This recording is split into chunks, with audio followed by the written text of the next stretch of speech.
Good morning everyone. I am Dr. RAKHI R G. Today I will be discussing session 7 of our reading club based on Misch Contemporary Implant Dentistry, which is being conducted in connection with the International Implant Summit 2026.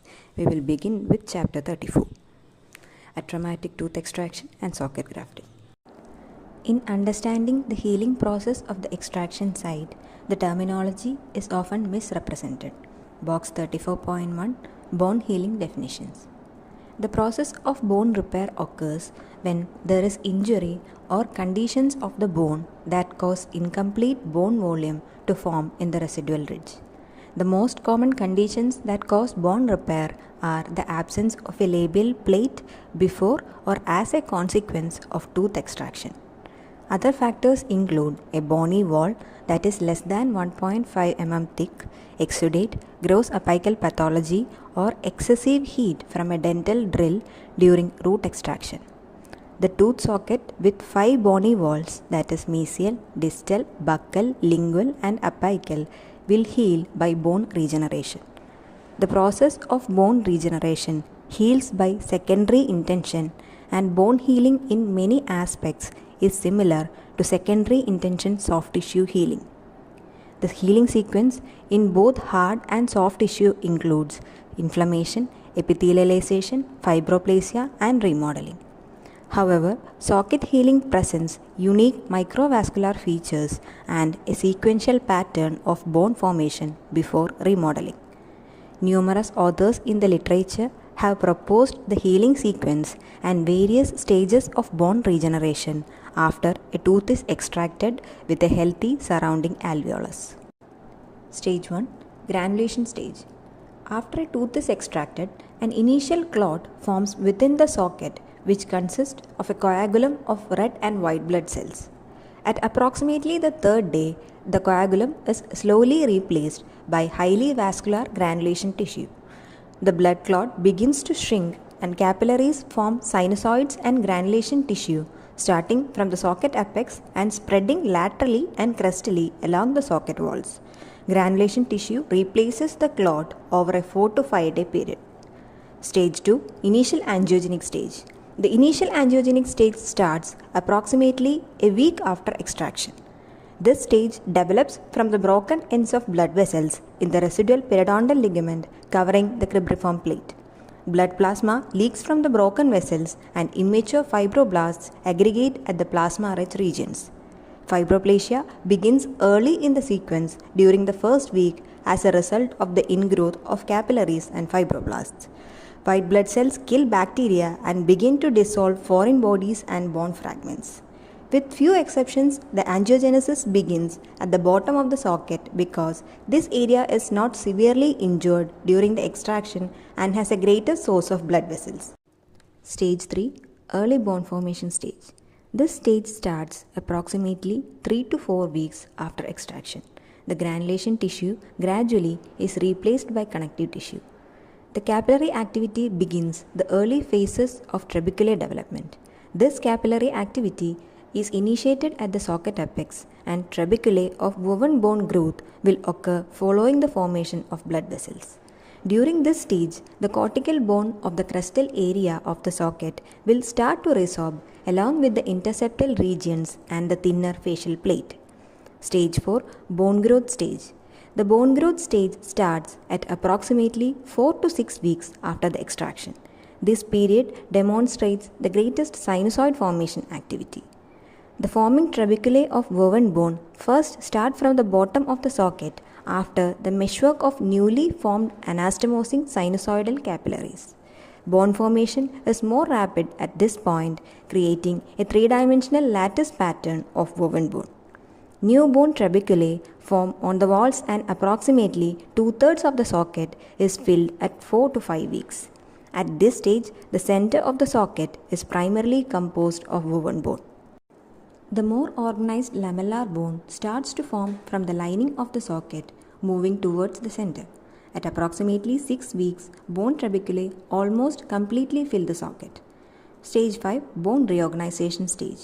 The bone reorganization stage starts at about 6 weeks after extraction. Usually, complete epithelial closure of the socket is completed by this time. The primary bone trabeculae remodel to form thicker secondary cancellous bone. This process always begins at the apex of the extraction socket. At approximately 60 days, woven bone has completely bridged the defect, and at 90 days, woven bone is resorbed by osteoclast, which is replaced by lamellar bone. The bridged woven bone is usually completely remodeled to lamellar bone by 16 weeks, and most osteogenic activity is completed at this time. A new periosteum is established by 180 days. The timing for these stages varies among individuals and clinical situations. The number of bony walls around the socket and size of the alveolus greatly influence the regeneration process. In general, larger molar extraction sites take longer to completely form bone compared with smaller diameter anterior sites. Although the period of regeneration for an extraction socket is variable, the clinical sign that the socket regeneration is complete is when the radiographic lamina dura is no longer present. This healing period usually takes between 3 to 6 months dependent on tooth size, root number, and extent of trauma during the extraction. Conventional extraction forceps resulting in the fracture of buccal plate leading to a compromised future implant site is depicted in figure 34.10. Moving to periotomes. Periotomes are usually longer and thinner wedges compared with dental elevators and often are used to begin the atraumatic extraction process. Periotomes may be used in a similar manner for extraction of intact teeth or removal of retained root fragments. Technique 1. The long axis of the periotome blade should be inserted into the interproximal region along the root long axis so as to protect the facial plate of bone with the tip of the periotome blade located within the crest of the alveolar bone. The instrument is then pushed or tapped with a mallet into the periodontal ligament space along the mesial and distal root, severing the periodontal ligament immediately below the alveolar crest and wedging the tooth against the opposing cribriform plate. The periotome should never be used on the facial plate because this may damage the host bone. 2. A period of 10 to 30 seconds is allowed to elapse while the instrument is in place. This allows biomechanical creep to occur to the ligament and reduces its strength, and because the tooth is pushed against the opposing alveolus, it also will begin to expand the bone. This process is much more effective when there is no adjacent tooth contact. Reducing the mesial and distal proximal contacts of the tooth to be extracted not only decreases the risk for damage to the adjacent tooth crown but also aids in the extraction hopeless tooth.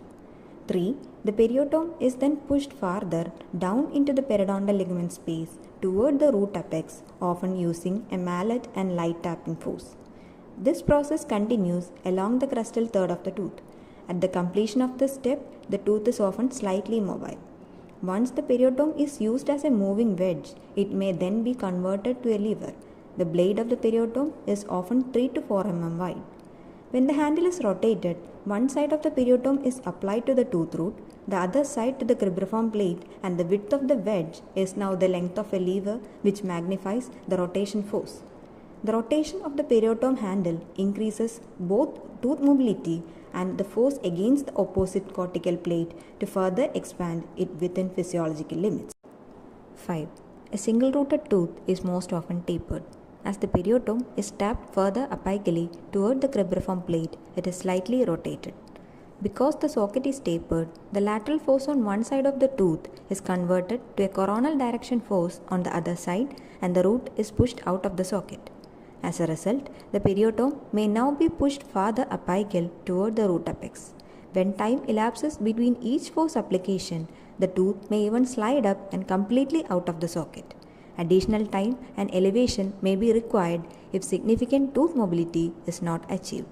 Figure 34.16 explains graft materials and the techniques for socket grafting related to remaining number of bony walls. Box 34.2 5-wall sockets more than 1.5 mm. 3 treatment options. 1. Immediate implant placement. 2. No socket graft. 3. Socket graft. Reflection conservative.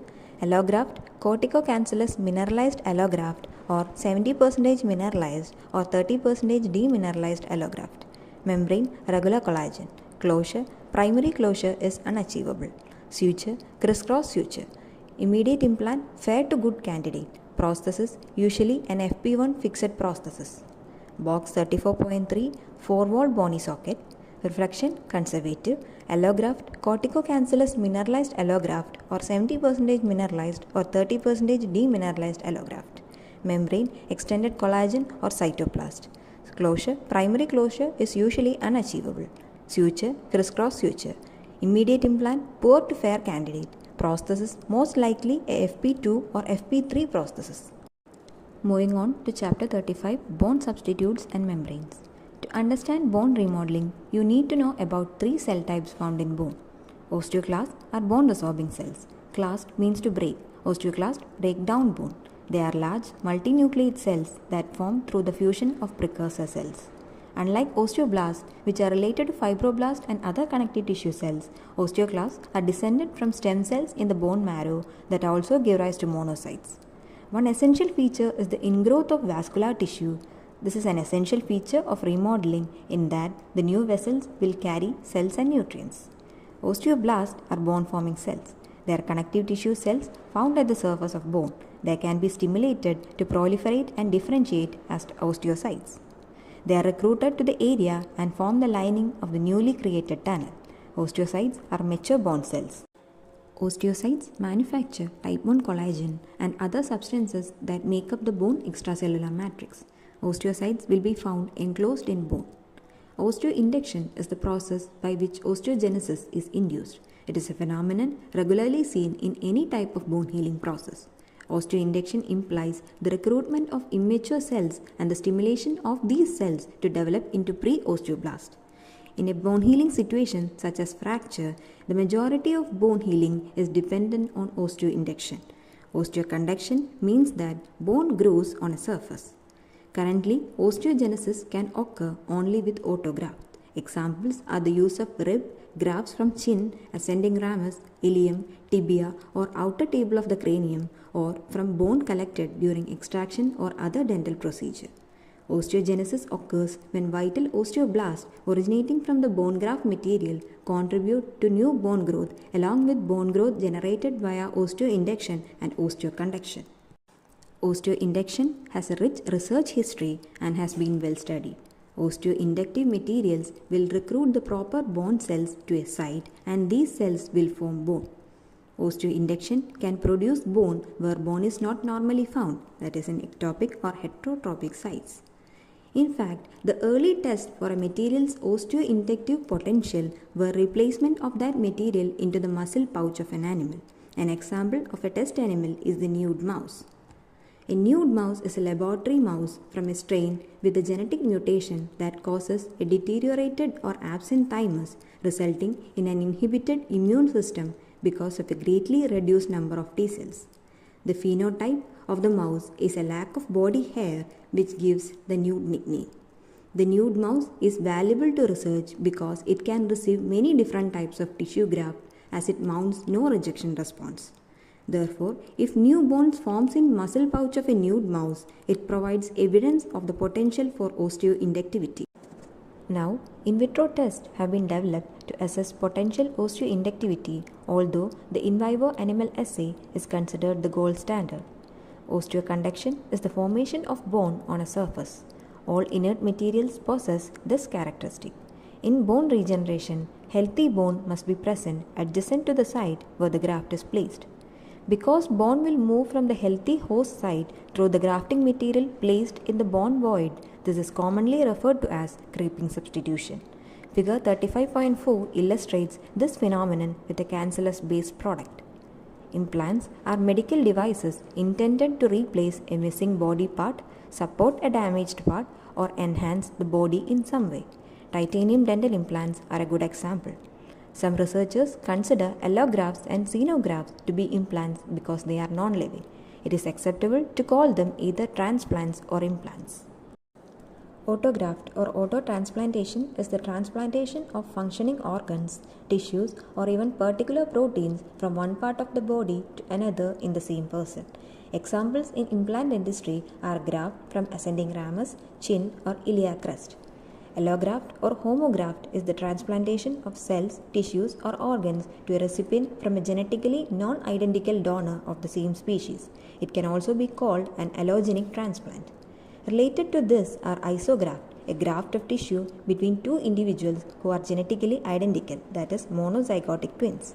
Demineralized freeze-dried bone and acellular dermis are examples used in implant dentistry. Xenograft or heterograft is a tissue graft or organ transplant from a donor of a different species from the recipient. Bovine or porcine sourced materials, cancellous bone or collagen membranes are good examples. An interesting example of xenograft is coral derived materials. These are considered xenografts as opposed to alloplast because of their organic nature. Alloplast is an inorganic material used as a bone substitute or an implant. Hydroxyapatite and tricalcium phosphate materials are examples. Bone graft substitutes and membranes make up a significant portion of the dental implant market. Most patients who need implant therapy will need either an autograft or a substitute. The industries and regulatory bodies responsible for the manufacture of these materials and instruments and technologies that augment their use have reached a high level of maturity. Patient safety and graft performance are the focus of industry while always striving for improvement. Patients are active participants in their own treatment, and the most appropriate grafting decisions can be made collaboratively through the informed consent process. The use of autografts, allograft, xenograft, or alloplast, alone or in combination, should be based on the individual's systemic healing capacity, the osteogenic potential of the recipient site, time available for graft maturation, and the patient's expectations. Clinicians have a responsibility to their patients to understand the many products available for use in GBR. It must also be understood that no one ideal bone graft substitute or membrane exists. Although product comparisons may seem difficult, the process is made easier by realizing the best patient outcome. Each graft class has characteristics unique to that group, and it is up to the end user to evaluate each characteristic against patient needs. Although the end user has a responsibility to handle and use each material as intended to protect his or her patient and staff. What has been represented in this chapter covers the basic of bone graft substitute and membranes. The next 10 to 15 years will see dramatic changes in biomaterials and techniques and will provide the clinicians even more options for successful implant treatment. Chapter 36 Particulate Membrane Grafting or Guided Bone Regeneration. Guided Bone Regeneration Protocol. Regeneration of bone in a specified area requires that a protected zone be created where the development process can be completed without interference. This chapter describes various protocols that use the principle of space maintenance and tissue exclusion for defined bone development. One of the most important components of the GBR process is space maintenance via the use of barrier membranes. Dallin et al. And many other authors have described the development of new bone growth using membranes that contained graft materials, allowing only neighboring bone or bone marrow cells to migrate into the bony defect without ingrowth of competing soft tissue cells from the overlying mucosa. Types of allografts. The most common allograft used in implant dentistry have varying characteristics. For example, DFDBA is osteoconductive and osteoinductive. The material consists of highly processed bone with at least 40% of the mineral content of the bone matrix being removed by 0.5 to 0.6 molar hydrochloric acid until the calcium content is reduced to less than 2%. This allows for increased availability of matrix-associated BMPs or growth factors that allow the graft to become osteoinductive. FDBA is an allogenic bone that does not undergo the demineralization process, also referred to as mineralized because the mineral content has not been reduced. FDBA has the same BMP content in its organic matrix. However, it does not have same osteoinductive capability as DFDBA. FDBA has been shown to be a better scaffold for osteoconduction than DFDBA, which allows for superior space maintenance. Eventually, osteoclasts break down the mineral content of FDBA until demineralization occurs, inducing new bone formation and a prolonged protein release. Particle form and size. The allograft particle form and size contribute to the predictability of bone regeneration. Ideal particle form. Allografts are available in three particle forms: cortical, cancellous, and cortico-cancellous. Cortical allografts are considered with an increased density and greater space maintenance properties, subsequently allowing a slower resorption rate. Cancellous chips are advantageous because they allow for osteoconductive scaffolding and deposition of osteoblasts while also allowing faster resorption rate. The cortico-cancellous mixture allows for the benefit of both cancellous and cortical bone. Ideal particle size. The particle size of the allograft material is very important in the bone regeneration process because a particle size that is too small, less than 125 micrometer, leads to fast resorption with inconsistent bone formation. A larger particle size, greater than 1000 micrometer, restricts resorption and may be sequestered or result in delayed healing. Studies have shown an ideal particle size for predictable bone regeneration to be approximately 250 to 1000 micrometer. Bone growth factors. Bone growth factors can be a significant part of the bone grafting process as they may enhance the formation and mineralization of bone. In addition, bone growth factors may induce undifferentiated mesenchymal cells to differentiate into bone cells that trigger a cascade of intracellular reactions for the release of additional bone growth and cell enhancing factors. These growth factors actually bind to specific receptors on the surface of target cells, directing a more timely healing process. More than 50 known growth factors have been identified and categorized according to their specific contributions to the functions in bone healing. The two most common bone growth factor techniques utilize blood concentrates and recombinant human bone morphogenetic protein 2. Moving to blood concentrates. Most blood concentrates used in implant dentistry today are direct derivatives of platelets. The platelet, also called a thrombocyte, are blood cells that are primarily involved in the blood clotting process. A unique secondary function of a platelet is to release a wide range of growth factors that enhance collagen production, cell mitosis, blood vessel growth, cell recruitment, and cell differentiation. The two most utilized and studied platelet concentrates in implant dentistry today are platelet-rich plasma (PRP) and platelet-rich fibrin (PRF). The first generation blood concentrate, platelet-rich plasma, was first introduced by Marx in 1998. His studies showed bone maturity to be twice as effective with the use of PRP in grafted sites, and the addition of PRP increased bone density up to 30% in healed sites. A second generation blood substitute, platelet-rich fibrin, was first described by Chokron in 2001. This concentrate has been shown to exhibit a much simpler processing protocol in comparison to PRP. PRF is very effective in the release of important growth factors present in platelets such as platelet-derived growth factor, transforming growth factor beta, insulin-like growth factor, fibroblast growth factor, and epithelial growth factor. Multiple clinical studies have shown increased soft tissue healing, enhanced healing of grafted bone, promotion of angiogenesis, and faster wound healing.